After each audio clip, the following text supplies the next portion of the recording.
Oke, marilah kita berdoa. Bapa, terima kasih untuk hari ini, terima kasih untuk kasih-Mu yang selalu melimpah dalam hidup kami, kasih-Mu yang selalu tidak terbatas. Terima kasih Tuhan, Engkau-lah yang memberikan kehidupan bagi kami, kehidupan yang menyegarkan, kehidupan yang memberikan kami semangat, kehidupan yang berkelimpahan.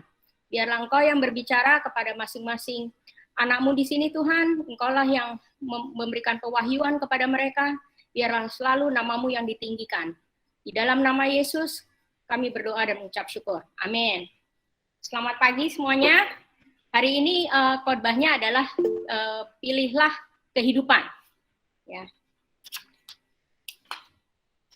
Jadi slide. Oke. Dari Ulangan 30 ayat 19. Aku memanggil langit dan bumi menjadi saksi terhadap kamu pada hari ini. Kepadamu kuperhadapkan kehidupan dan kematian, berkat dan kutuk. Pilihlah kehidupan, supaya engkau hidup, baik engkau maupun keturunanmu. Di sini ayatnya jelas ya, bahwa Tuhan memperhadapkan kita kepada dua hal, kehidupan atau kematian. Bukan berarti Tuhan memberikan kita kehendak bebas, ya. Tetapi karena Tuhan kasih, Dia tidak akan pernah memaksakan. Tuhan mau kita memilih kehidupan, tetapi Dia tidak pernah memaksakan kepada kita untuk memilih kehidupan. Karena Dia adalah kasih. Kasih tidak pernah memaksa. Oke. Slide berikutnya. Dari awal penciptaan, Tuhan menghendaki manusia untuk memilih kehidupan. Di Kejadian 2 ayat 9, lalu Tuhan Allah menumbuhkan berbagai-bagai pohon dari bumi yang menarik dan yang baik untuk dimakan buahnya, dan pohon kehidupan di tengah-tengah taman itu, serta pohon pengetahuan tentang yang baik dan yang jahat. Ada suatu sungai mengalir dari Eden untuk membasahi taman itu, dan dari situlah sungai itu terbagi menjadi 4 cabang. Jadi di ayat 9, Tuhan mengatakan ada berbagai-bagai pohon, dan di tengah yang berbagai pohon yang buahnya bisa dimakan. Dan yang di tengah itu ada pohon kehidupan, juga ada pohon pengetahuan.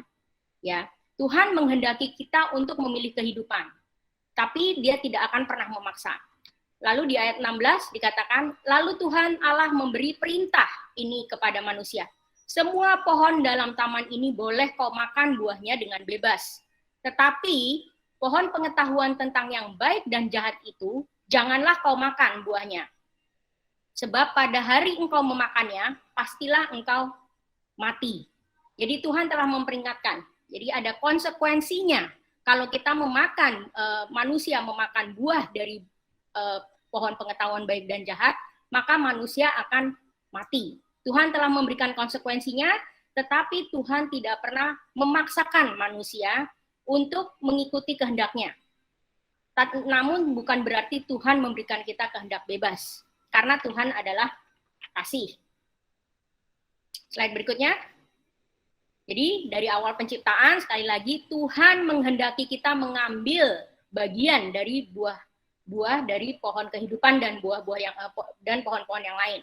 Artinya bukan Tuhan memberikan kita kehendak bebas, karena banyak sekali orang percayanya Tuhan memberikan kehendak bebas. Tidak, Tuhan tidak memberikan kehendak bebas, tetapi Tuhan itu tidak pernah memaksa. Ya, Tuhan itu adalah kasih, karena kasih tidak pernah memaksa. Kalau memaksa itu artinya bukan kasih, itu controlling. Ya, jadi kalau kasih tidak akan pernah memaksa. Jadi Tuhan menghendaki kita untuk memilih kehidupan, tetapi Dia tidak akan pernah memaksa manusia. Dan apa akibatnya? Namun manusia lebih mengikuti keinginan diri sendiri dan mendengarkan nabi palsu, yaitu ular ya, daripada mengikuti kehendak Tuhan.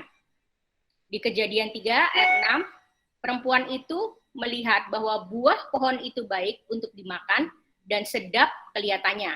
Lagi pula, pohon itu menarik hati karena memberi pengertian. Lalu ia mengambil dari buahnya dan dimakannya, dan diberikannya juga kepada suaminya yang bersama-sama dengan dia. Dan suaminya pun memakannya. Manusia lebih cenderung ingin mengikuti kehendak dirinya sendiri. Manusia tahu konsekuensi Ya, jadi Tuhan sudah memberikan konsekuensi, tapi lebih cenderung suka mendengarkan nabi palsu, lebih mengikuti kehendak diri sendiri daripada mengikuti kehendak Tuhan. Ya, jadi konsekuensinya kita lihat apa yang terjadi pada konsekuensi dengan manusia memakan buah pengetahuan baik dan jahat. Slide berikutnya. Nah, ini di HOG kita sering ya, udah diulang-ulang, berkali-kali diulang-ulang. Tapi nggak masalah. Kenapa kenapa hal ini diulang-ulang terus, supaya kita semua mengerti. Karena meskipun diulang-ulang pun masih banyak yang belum memahami bahwa hasil dari buah yang dimakan, ada buah pengetahuan baik dan jahat, dan bila kita mengambil pohon kehidupan itu bedanya sangat signifikan, ya, dan banyak sekali orang percaya tidak mengerti hal ini. Makanya kenapa di HOG kami terus mengulang-ulang, ya. Jadi kalau kita tahu hasil dari buah pohon kehidupan itu bergantung pada kesetiaan akan kasih Tuhan. Kalau pada buah pengetahuan baik dan jahat, fokus pada diri sendiri, bergantung pada pengajaran nabi palsu dan agamawi. Pohon kehidupan, kerajaan surga, kerajaan Allah, rajanya Tuhan. Kalau di pohon pengetahuan, kerajaan manusia, rajanya manusia. Berapa bulan yang lalu saya mengkhotbahkan mengenai kerajaan surga dan kerajaan manusia. Contoh kerajaan manusia seperti Absalom, seperti Saul, kerajaan surga seperti Daud yang bergantung pada Tuhan. Kalau Absalom bergantung pada kehendak diri sendiri. Ya, padang rumput itu berkatnya tidak pernah habis, jadi berkatnya berkelimpahan.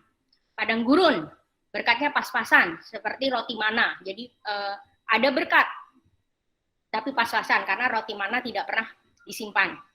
Dan yang dua terakhir ini yang saya akan khotbahkan yang lebih detail, yaitu bedanya adalah kehidupan dan kematian. Kalau pohon kehidupan, sumber kehidupan dari Tuhan, sedangkan buah dari pohon pengetahuan, sumber kematian adalah dari dunia. Oke, slide berikutnya.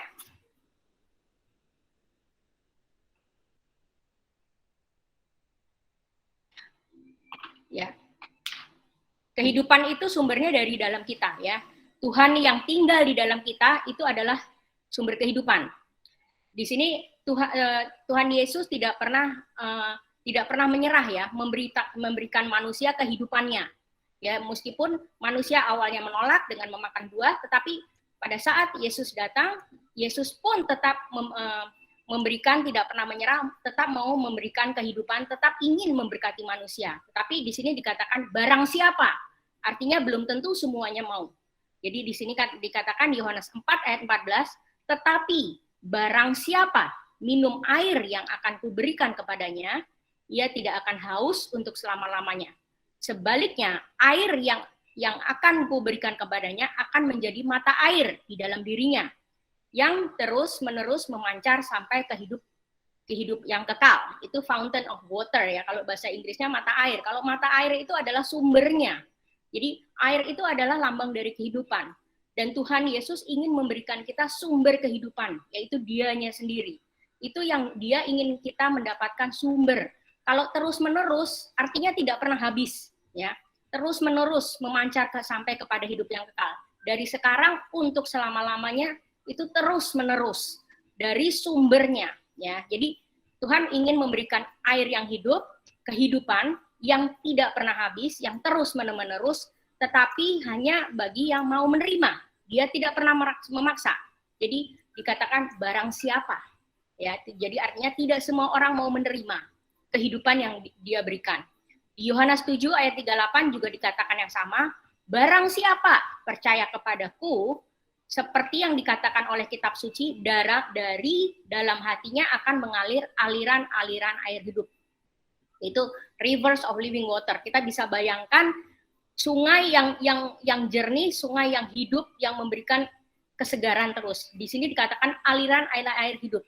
Air yang hidup, ya. Jadi bukan air yang mati. Air yang hidup itulah yang memberikan kesegaran, yang memberikan kehidupan, yang memberikan segalanya, yang kelimpahan. Itu yang Tuhan ingin memberikan kepada kita. Sekarang permasalahannya, ayat berikutnya. Orang percaya telah memiliki kehidupan di dalam Tuhan pada saat percaya, menerima Tuhan Yesus sebagai juru selamat. Namun mengapa banyak yang tidak mengalami kehidupan yang berkelimpahan, tidak mengalami seperti mata air yang terus-menerus memancarkan kehidupan. Dan yang Tuhan katakan barang siapa, artinya tidak semua, meskipun percaya, tetapi tidak semua. Kenapa tidak mengalami mata air yang terus-menerus, artinya tidak pernah habis dari sumber kehidupan itu. Slide berikutnya. Nah, kita lihat ya di sini, kita adalah bait Tuhan di 1 Korintus 3.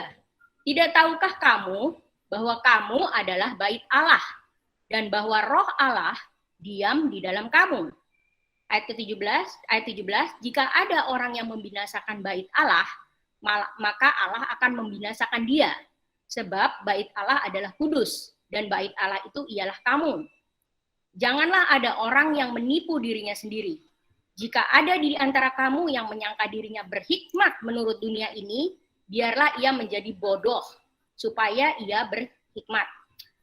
Banyak sekali di gereja-gereja para pengkhotbah mengatakan selalu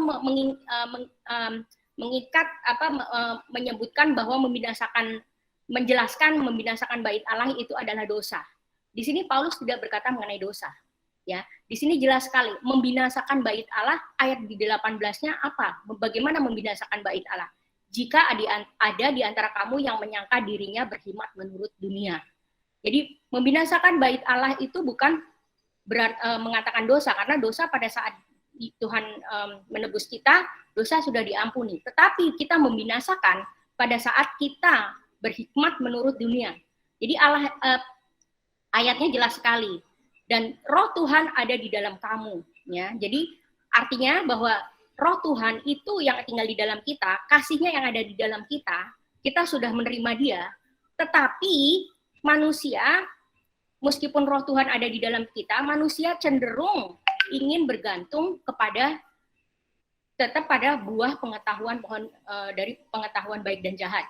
Jadi manusia bukan bergantung pada Tuhan, meskipun rohnya Tuhan sudah ada di dalam kita, tetapi manusia tidak mau bergantung pada Tuhan, lebih bergantung pada hikmat menurut dunia ini, ya, lebih bergantung pada pohon dari pengetahuan baik dan jahat, lebih bergantung dari kehendaknya diri sendiri, lebih bergantung dari pengajaran agamawi daripada bergantung kepada kasih Tuhan. Dan itulah yang disebutkan di sini oleh Paulus, bahwa hal tersebut itu membinasakan bait Allah. Membinasakan bait Allah bukan berarti kita seperti yang dikatakan banyak orang dosa, tetapi di sini yang dijelaskan di ayat 18, jika ada di antara kamu yang menyangka dirinya berhikmat menurut dunia. Itulah yang disebut dengan membinasakan bait Allah. Ayat berikutnya. Jadi Roh Allah adalah hatinya Allah sendiri, ya. Jadi kalau hatinya Allah sendiri itu adalah kasihnya. Pastor Hongki sering menyebutkan Roh Allah itu seperti jiwanya Allah, ya. Jiwanya Allah itu kasihnya Allah. Jadi hatinya Allah sendiri. Di awal penciptaan Roh Allah melayang-layang di permukaan. Itu artinya roh jiwanya Allah yang ada. Jadi artinya itu ia bisa lebih Roh Kudus, tapi artinya lebih besar karena ini adalah Roh Allah, artinya jiwanya Allah sendiri yang ada di dalam kita. Jadi kalau kamu adalah bait Allah, bahwa Roh Allah ada di dalam kamu, itu artinya kasih Allah itu ada selalu bersama kita. Kasih Allah itu tidak pernah meninggalkan kita. Kasih Allah itu selalu tersedia bagi kita dan kasihnya itu tidak terbatas. Itu yang dimaksud bahwa Roh Allah diam di dalam kamu. Dan kasih yang ada di dalam kita itulah yang memancarkan air kehidupan, ya. Jadi Tuhan memberikan mata air dari dalam hatinya akan mengalir aliran air hidup. Jadi rivers of living water. Jadi kembali pertanyaannya, bagaimana manusia membinasakan bait Allah, ya? Sebelum kita lihat disebutkan dalam hatinya akan mengalir aliran-aliran air hidup. Kita bayangkan, ya, ini saya memberikan ilustrasi river of life, ya. Jadi air yang hidup itu seperti yang bagaimana? Kita lihat di slide berikutnya. Ini saya kasih ilustrasi. Contohnya sungai yang ada di Indonesia aja, ya, nggak usah jauh-jauh, sungai yang ada di Indonesia. Sungai yang hidup itu sumber kehidupannya dari dalam sungai, berkelanjutan ya. Artinya tidak ada usaha manusia untuk membersihkan untuk membuat air itu terus hidup, tetapi dia di dalam sungai itulah yang berkelanjutan memberi kehidupan tanpa ada peran manusia untuk memberi kehidupan di dalam sungai tersebut. Di sungai yang hidup itu air ikan-ikan atau makhluk hidup pun pasti akan hidup ya. Dan juga sungai yang hidup itu akan memberkati daerah sekitarnya. Ya kan, yang membersihkan daerah sekitarnya, akan memberikan pertumbuhan tanaman-tanaman di sekitarnya di sungai yang hidup itu. Tapi di lain pihak ini Sungai Ciliwung yang tadi sungai saya ambil contoh Raja Ampat ya, emang sungainya bersih sekali, jernih. Nah, di sungai yang mati kita ambil ekstrimnya, itu Sungai Ciliwung, nggak usah jauh-jauh. Sungai Ciliwung itu sumber kematiannya dari luar, dari dunia, yaitu pencemaran manusia, dari sampah. Ya, jadi kalau ada sungai yang mati, ini sungainya sakit. Di mana ada sungai sakit kayak seperti ini, pencemaran dari dunia, itu ikan tidak akan pernah bisa hidup. Ikan akan susah untuk hidup, dan makhluk yang lain juga akan susah untuk hidup di air yang keruh ya, yang tidak memberikan kehidupan, tapi bahkan memberikan kematian bagi makhluk hidup yang ada di situ. Di sisi yang lain, sungai yang hidup memberikan kehidupan bagi bagi tanaman di sekitarnya, juga bagi ikan-ikan yang ada di dalam sungai tersebut. Jadi jelas, sungai yang hidup atau sungai yang mati. Tuhan Yesus memberikan ilustrasi bahwa seperti aliran-aliran air yang hidup, rivers of life kalau dalam bahasa Inggrisnya ya. Jadi air yang hidup. Jadi bagaimana air yang hidup seperti sungai yang hidup dan sungai yang mati seperti ini. Ayat berikutnya, slide berikutnya. Jadi bagaimana kita jelaskan sungai yang mati, bagaimanakah manusia membinasakan bait Allah seperti di 1 Korintus 3 ayat 17, seperti sungai yang mati ya. Tadi seperti sungai yang mati, ada banyak sampah dalam hidupnya. Ya, sampah itu apa? Kita lihat, saya nggak ngomong sampah, tetapi ini adalah ayat ya. Jadi banyak sampah dalam hidupnya di Filipi 3 ayat 8. Malahan segala sesuatu kuanggap rugi karena pengenalan akan Kristus Tuhan. Kristus Yesus Tuhanku lebih mulia daripada semuanya. Oleh karena dialah aku telah melepaskan semuanya itu dan menganggapnya sampah, supaya aku memperoleh Kristus dan berada dalam Dia bukan dengan kebenaranku sendiri karena mentaati hukum Taurat, melainkan dengan kebenaran karena kepercayaan kepada Kristus, yaitu kebenaran yang Allah anugerahkan berdasarkan kepercayaan. Jadi apa yang dimaksud dengan dimaksud Paulus dengan sampah?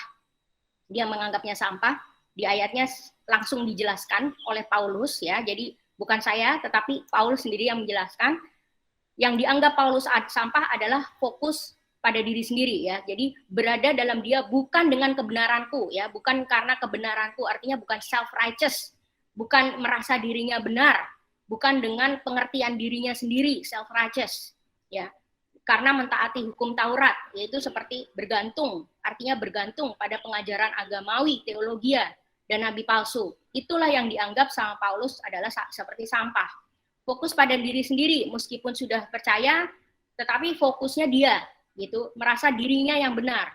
Jadi pelayanan saya atau domba-domba saya, kehendak saya, fokusnya dia yang mau ditinggikan, dia yang mau segalanya. Ya, seperti kalau di kerajaan manusia itu seperti Absalom ya, fokusnya pada diri sendiri. Jadi dan bergantung pada pengajaran agamawi, bergantung pada teologia. Pokoknya harus berdasarkan ini, teologia ini, dan harus mendengarkan pendeta ini. Jadi tidak mau bergantung kepada kasih Kristus. Sementara Paulus mengatakan bahwa semuanya itu dianggap sampah karena supaya aku memperoleh Kristus. Paulus mengatakan bahwa di sini kalau kita tetap bergantung pada usaha sendiri, bergantung pada pengajaran, itu adalah kehidupan yang sampah.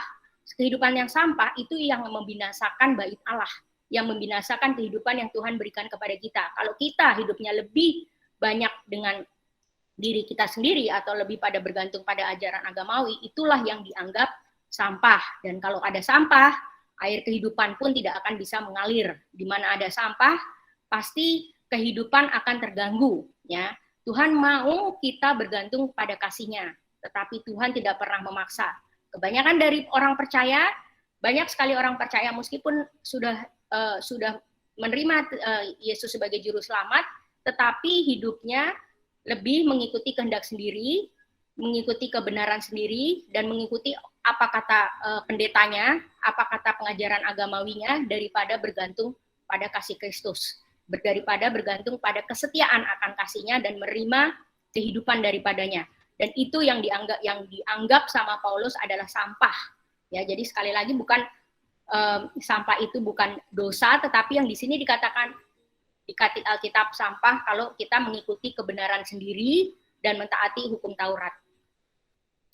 Oke, slide berikutnya.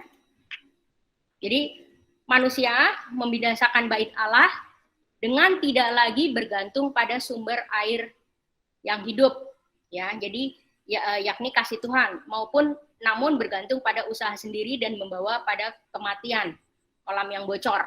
Ya, jadi manusia itu senangnya daripada bergantung pada kasih Tuhan, mereka lebih senang dengan usahanya sendiri, dan usaha manusia itu selalu gagal, ya. Manusia itu selalu gagal, selalu banyak kegagalan, tetapi lebih senangnya untuk tetap bergantung pada kehendak diri sendiri, yang ada akan membawa pada kematian, ya. Jadi di Yeremia 2 ayat 13, sebab 2 kali umatku berbuat jahat, mereka meninggalkan aku, sumber air yang hidup, untuk menggali kolam bagi mereka sendiri.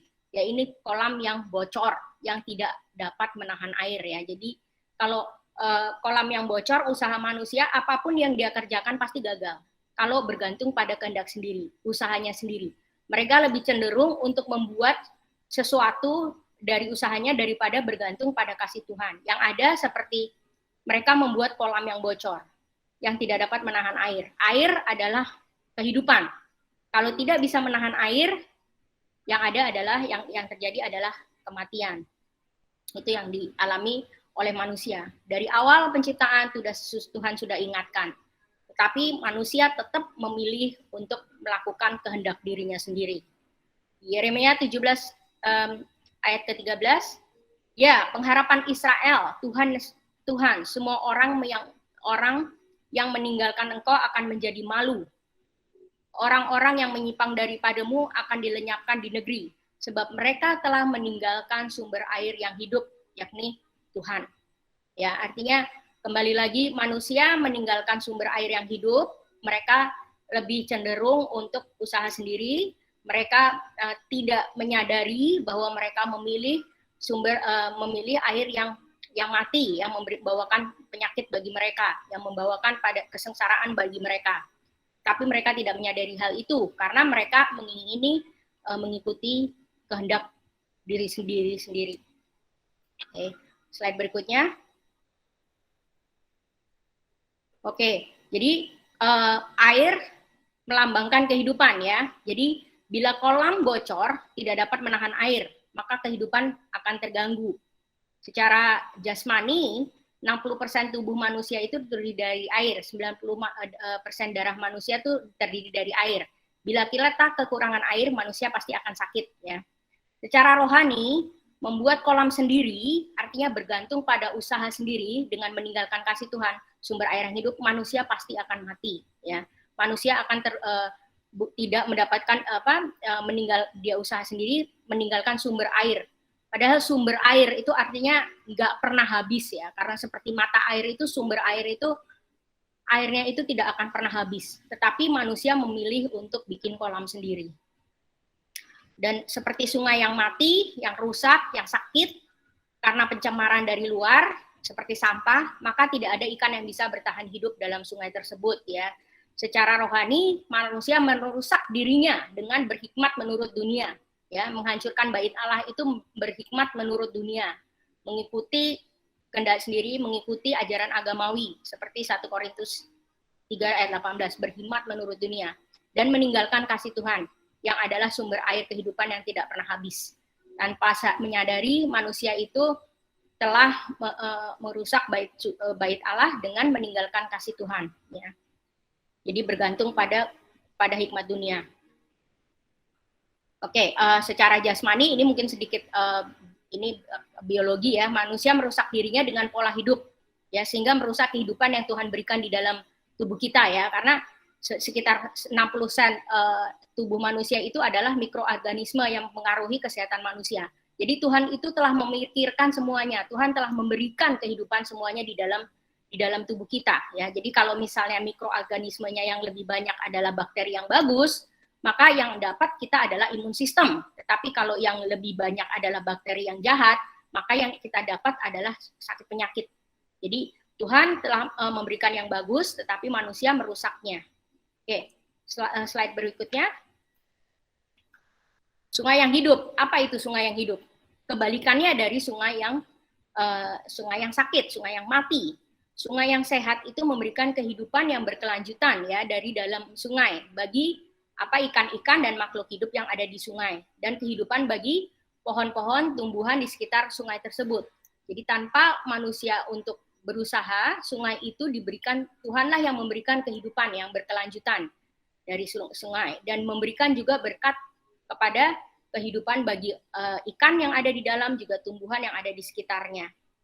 Seperti dikatakan di Yohanes 7 ayat 38, barang siapa percaya kepadaku, seperti yang dikatakan oleh kitab suci, dari dalam hatinya akan mengalir aliran-aliran air hidup, rivers of living waters ya. Jadi kehidupan yang menyegarkan ya, sungai yang menyehatkan, aliran air hidup yang ada di dalam kita. Seperti sungai yang hidup, kasih Tuhan yang ada dalam kita akan memberikan kehidupan yang terus-menerus memancar sampai kepada kehidupan yang kekal. Jadi dari mata air ya, kalau dari mata air itu artinya tidak pernah habis, terus memancar kehidupan sampai kita kehidupan yang kekal. Itu yang Tuhan ingin berikan kepada kita. Ayat berikutnya. Jadi pada saat kita bergantung pada kasih Tuhan, maka kasih Tuhan di dalam kita lah yang terus mengalir, yang mengalir dan memperbarui hidup kita dan memberikan kita kehidupan yang menggairahkan, menyegarkan, ya, menyehatkan, berkelimpahan, ya, memerdekakan, juga memberkati orang-orang di sekitar kita. Kita bergantung pada kasih Tuhan, itulah yang Tuhan akan berikan kepada kita. Terus mengalir, tidak pernah habis. Jadi apa yang terjadi di dunia yang jatuh akibat dari buah pengetahuan yang baik dan jahat? Manusia jatuh pada saat memakan buah pengetahuan baik dan jahat ya. Akibatnya sekarang kita hidup di dalam dunia yang jatuh, fallen world ya. Jadi kebanyakan dari orang selalu bilang apa yang terjadi itu adalah kehendak Tuhan. Bukan ya. Di dalam dunia yang jatuh banyak sekali kegagalan, banyak sekali penderitaan ya, banyak kayak perang atau seperti pandemi, kemiskinan, kelaparan, bahkan bencana, itu semua dialami manusia ya, termasuk orang-orang percaya. Namun itu bukan karena kehendak Tuhan. Banyak sekali orang percaya sepertinya mereka menyalahkan Tuhan. Ini karena Tuhan mengizinkan. Bukan, Tuhan tidak pernah mengizinkan. Itu bukan karena kehendak Tuhan ya. Jadi kita tinggal di dalam dunia yang jatuh, pasti banyak sekali kegagalan dan penderitaan di bumi ini. Dan orang percaya yang masih bergantung pada usaha sendiri, agama teologia, akan tetap banyak mengalami kesusahan dalam hidupnya apabila tidak bergantung pada kasih Tuhan. Nah, pertanyaannya apakah orang yang sudah bergantung pada Tuhan tidak mengalami kesusahan? Akan tetap mengalami juga ya. Jadi karena kita tetap di dalam dunia yang jatuh, itu kita pasti akan mengalami tantangan ya. Jadi bukan berarti semuanya ini, tetapi Tuhan itu selalu ada. Kasih Tuhannya selalu ada. Kita akan cepat sekali dipulihkan. Artinya kita bisa jatuh, tetapi kita tidak tergeletak. Ya mungkin sedikit saya sharing. Saya pun juga pernah mengalami kegagalan ya. Kemarin mengalami tantangan, mengalami penderitaan. Jadi pada bulan lalu, bulan Juli, asisten rumah saya 3 kena COVID. Ya, 3 kena COVID. saya pun terpapar. Jadi nggak banyak yang tahu, tetapi saya cuman pada saat saya terpapar hanya sedikit yang saya cerita. Saya terpapar, tapi cuman mengalami hal itu 4 hari.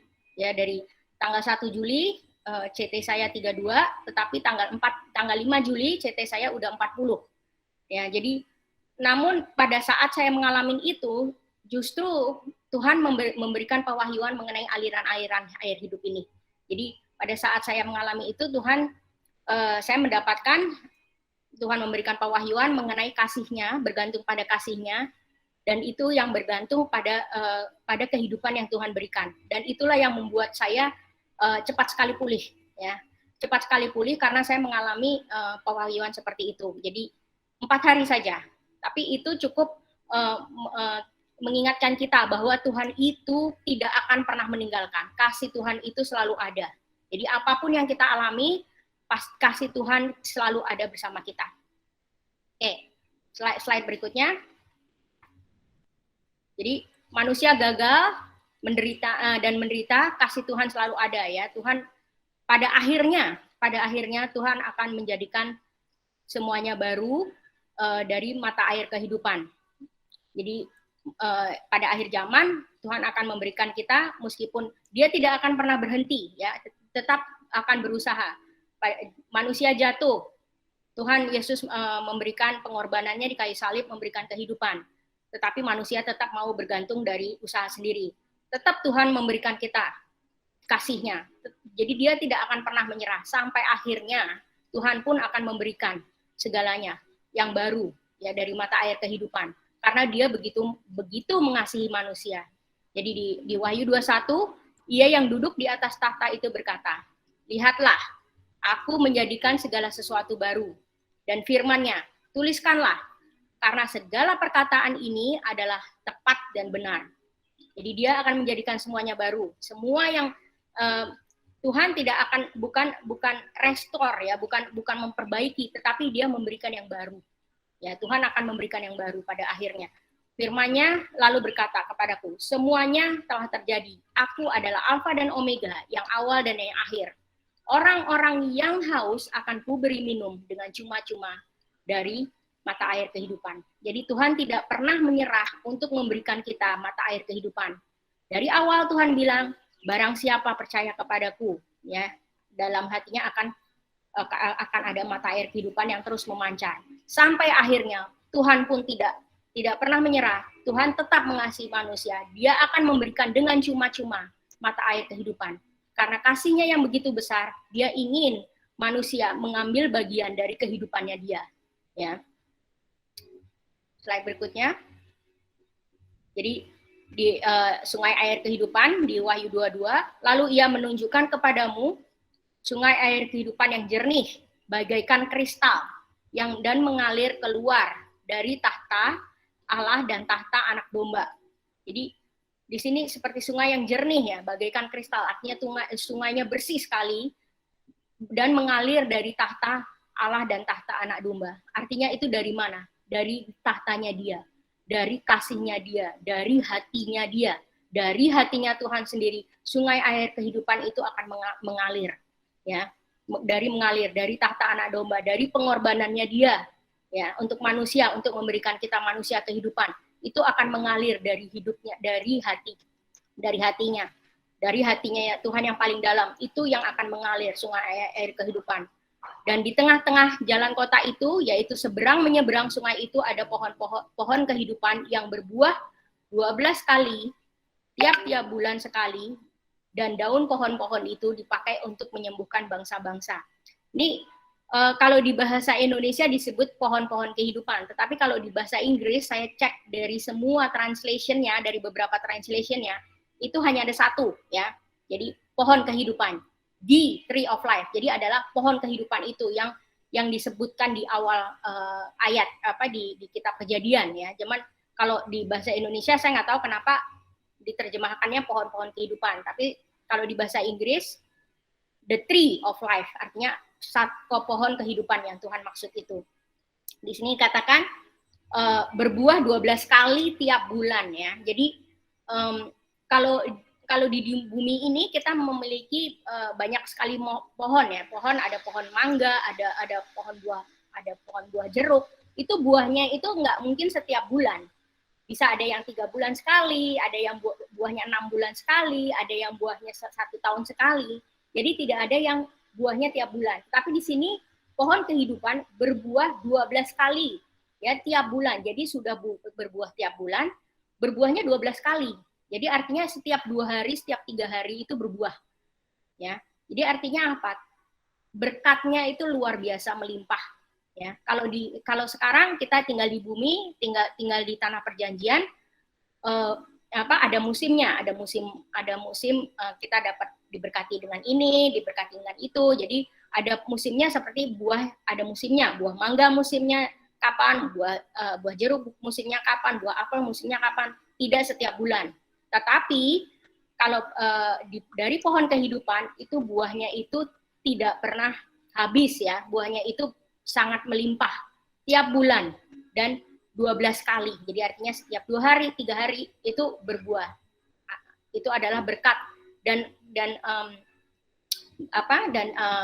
daun-daun dari pohon kehidupan itu dipakai untuk menyembuhkan bangsa-bangsa. Jadi kalau pada buah pengetahuan baik dan jahat, dari buahnya aja membawa kematian, ya. Tetapi kalau dari buah kehidupan, dari daunnya saja akan memberikan kesembuhan dari bangsa-bangsa.